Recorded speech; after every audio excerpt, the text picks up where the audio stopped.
Hello, my friends. It's me, Dr. Janet Rourke. I'm a veterinarian in Central Texas, and I am here to do the last Q&A of the year. That's right. We are not going to be meeting next week because it's Christmas. Merry Christmas. And or the week after that because it's New Year's. Happy New Year. So this will be the last one of the year. I do have a webinar on the 26th, though. So quick announcement on that. Ooh, let me see if I have the link here. Do I have the link? I don't know if I have it as like a thingy. It is going to be, no, I don't have it.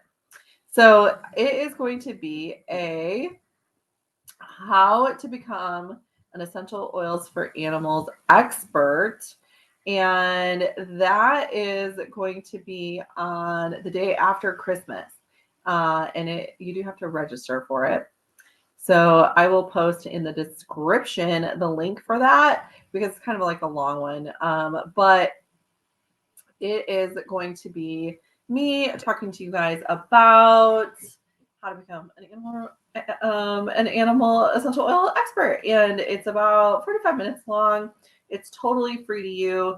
And so you can invite your friends. It's you do have to register. And if you can't come live, it's going to be at 5 p.m. on the 26th, the day after Christmas on Monday.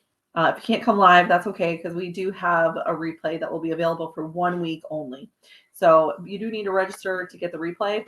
So be sure to do that. And it is going to be super fun. It's going to be super fun. So I hope to see you guys there on the 26th. So it's like, like your animals are playing with their toys, your kids are playing with their toys that they got for Christmas, you're eating leftovers. It's kind of like the calm after the storm of Christmas. So it'll be a fun day to have a webinar. Hopefully people will show up. We'll see. We'll see how it goes. We're kind of testing it out. So if you're hopping on live, let me know where you're from and what essential oil you're using today. I don't think like people are actually, and this is our normal Q&A. So this week is our normal Q&A going on right now. So if you have a question about essential oils and animals, pop that in the chat and I will answer a few of those. I am not in my normal place, so if my sound is a little bit off, I don't have my normal like setup that I normally do. And yes, Carol, I'm in my nephew's bedroom right now. I'm visiting family up in the Dallas area. And you can see like there's a Star Wars poster there. He's got like so many Legos. I've already stepped on a few of them. So my 7-year-old nephew, Johnny's room. Oh, wait, where's his like, oh, I can't tell you. He's got a nice belt right. So Legos, I have already stepped on a few in here in my socks. Luckily I have my socks on to protect my feet a little bit, but gotta love it. 7 years old. It's a fun time. And word on the street is they're getting guinea pigs for Christmas this year. So super exciting. I get to be an auntie to guinea pigs. Hi, Sarah from South Dakota and Kelly and Lorna. Hopefully Lorna is on here. Tracy is diffusing holiday peace and holiday joy in Ohio. Oh, I love that. All right, so if you have a question about essential oils and animals or just essential oils, pop it in the chat. We have our first one from Renee here. Is Adaptive safe for dogs? So Adaptive is a blend that has a lot of calming oils in it, and it is really good for stressful situations. And I will say yes, to answer your question, yes, it's safe. So it is totally safe to diffuse around dogs. You can dilute it to about 1% and apply it topically. Some people like to use the soft gels in larger dogs. So if the dog's over 40 pounds, they can actually get one of the little adaptive capsules, totally fine, and can help with a lot of the stress that happens around the holidays, like being around people that they're not used to being around and that sort of thing. So yeah, if you guys have any questions, go ahead and pop those in the chat. I'll be looking for those. I know it takes a little bit I think there's a little delay on my end. So, oh, there we go. Here's a couple of questions. So, Cian. Yes. Okay. So 16-year-old Schnauzer with some ear issues, possibly some vestibular things. What oils can I use to help her? So To help with the ear, I really like a combination of basil, lavender, and you can use some frankincense. And you want to do about 4 to 6 drops of each of those in a 10 milliliter roller bottle, topped off with fractionated coconut oil. And you can roll that around outside of the ears. You can even put a little bit on a cotton ball and rub it inside the ears. As long as it doesn't drip down into the ear canal, that's totally fine. Then you'll actually be able to help your little dog with that. With the vestibular stuff, I really like our grounding blend. So if you have some balance, you can just use that. It's already diluted. So just put a drop or two on your hands, rub your hands together, pet him along his back, and that can help with that quite a bit. Sometimes with those vestibular problems, they also get a little bit nauseous, just so you know. So using some digestive support oils like the Kids Digestive Blend or the Digestive Blend Touch Roller. That one's really good. And you can just rub that right on their belly because those ones are already diluted as well. So, okay.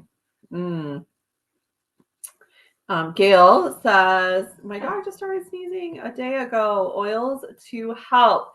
So, Gail, sneezing.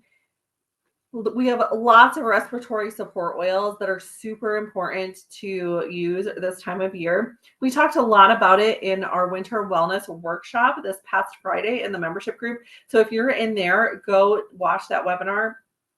Jump forward to the immune support system because we talk about respiratory support in there as well. But I really like, there's a blend called AirX that's quite good. Cardamom is excellent for sneezing. Rosemary is really good for respiratory support as well. And then just general immune support. So our protective blend diffused or internally, and you can use the Kids protective blend as well. Topically, I like to just rub that right on their ears, ear tips for that. Lena says goo in a kitty's eye. So you want to get the goo out, and the best way to do that is with a worm washcloth. But remember, we don't use essential oils in the eyes at all. And so you want to rinse it out with just a plain saline solution, or you can use some very, very, very diluted colloidal silver. And then just rinse that off. And then you can use the Kids Stronger blend on the ear tips. That can be very helpful to support that immune system. Let's see. Tina says, what can I do for my English bulldog whose face is itching him? It seems to be staying moist and driving him crazy. I'm constantly wiping his face with my Norwex body cloth. He keeps rubbing it all over the floor. So wiping it with a Norwex body cloth, I would use an Enviro cloth actually, if you have one of those. And then and then you'll want to dry it off with another one. So have one that's wet that you wipe it off with, and then another one that's dry that you wipe it off with. So English bulldogs have very like a lot of lip folds and wrinkly skin, and in those skin folds they can get a dermatitis, and it's very, very itchy. A lot of times it's a yeast based. Sometimes there's bacteria in there as well, and so you'll want to make sure that that's being addressed.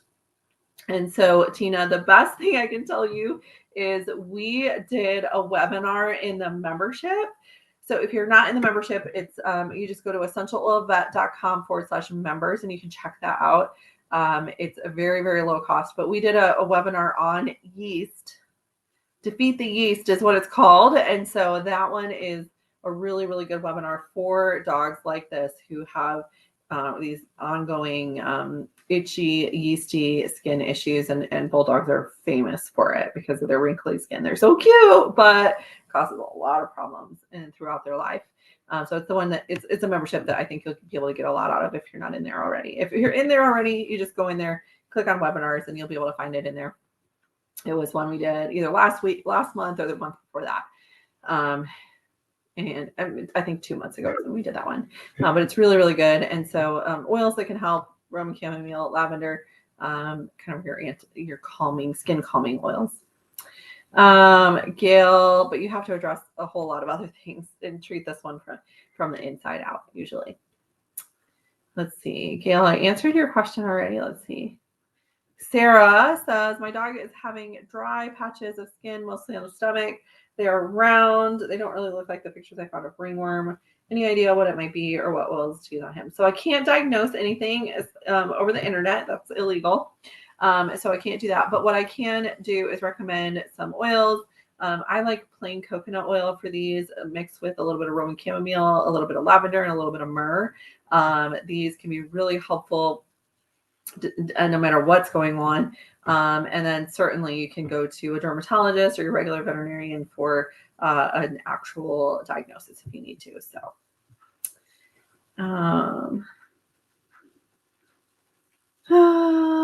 Vicky says for the birds, I use several oils in diffusion, especially for my dogs. Are there any that are dangerous to birds? So you want to be a little bit careful with arborvitae. Some of the wood oils, the tree oils, I'm a little bit more careful with as far as diffusing. And if you want, there's actually a safety guide, and we have a whole section on birds in there. And that safety guide, this is free for everyone. So if you haven't gotten this yet, please download it. I worked really hard on it. So essentialoilvet.com/pet safety. There's a whole page just on birds in there, and it gives you kind of what is recommended as far as like, I think 2 to 3 drops in your diffuser. But there's a lot of really great oils for birds. They love citrus oils. They love they love a lot of different oils. So there's some really good blends that are good for birds as well. So definitely check that out for more information. Merry Christmas, Renee. Merry Christmas from New Zealand. Michelle, Vicky, thanks, and Merry Christmas. All right, last question we'll do is Marie. So our dog was recently hit by a car. I am so sorry about that. That is so stressful and scary. She has already been taken care of by a vet. Now she's shedding like crazy. Is there something we can give her? Oh no. So the stress, it could definitely cause that. Some medications can cause that depending on what she got from the vet. I would talk to your vet about it and see if there's one that she was on or is on that could potentially be causing that. Shedding is, again, could be a stress response. So I would just be brushing her regularly. And then you can use a combination of, you can make up a little spray bottle. Make up a little spray bottle with like a 2-ounce spray bottle with 5 drops cypress, 5 drops rosemary, and 10 drops of lavender, and then top off the rest of it with like a fractionated coconut oil, and then shake it up really good. And then you can spritz that and just spritz a little bit on your hand, and then pat your dog all over, especially where she's shedding. If she has an area that she's shedding more than others, and then that should help just get that follicle back to normal, those follicles back to normal. And then for sure, you can diffuse your anti-stress oil. She's going to need a lot of that. She's had a really, really big trauma, and a helichrysum diffused is really, really good for traumas from an emotional standpoint. So I would be, whatever you're diffusing, add a drop or two of helichrysum in there as well. Some of the calming oils, so like lavender and helichrysum, Roman chamomile, all of those smell really, really good together. So very floral, not very Christmassy, but very floral, and can be really helpful. So blessings, Marie. I hope she feels better soon. And I hope you can get to the bottom of that. And definitely let your regular veterinarian know, or whoever treated her after the hit by car, because there might be a medication that she's reacting to, kind of like having an allergic reaction to, that is resulting in that shedding. And so I would definitely let them know in case that's the case, and then they can tell you to remove that particular medication or change to a different one if that's the case. So, all right, friends, that's all the time I have for tonight. I hope you have a very Merry Christmas and a very Happy New Year. I'll miss you guys for the next 2 weeks, unless you come to the free webinar that's happening next Monday at 5 p.m., the day after Christmas, 5 p.m. Central. We're going to talk about how to become an essential oils for animals expert. And I will see you then. I'll send you out an email, and I'll post on this page with the link to register for that. All right, guys. Love you. Bye.